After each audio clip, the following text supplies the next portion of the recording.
Татарский очень экономный язык. Существует множество приемчиков уменьшить количество слов. Например, субстантивация.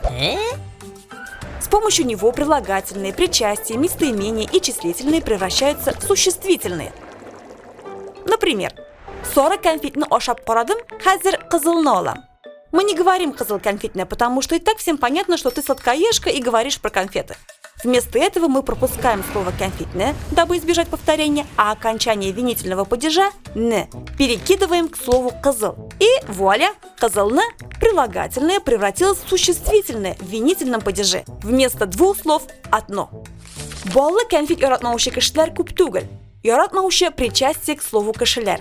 Используем нашу волшебную палочку экономия и превратим причастие в имя существительное. Баллы конфет яратмаушылар күп түгел. Икебез дә кызыл конфетләрне яраттык. Было числительное, стало существительное в первом лице множественном числе.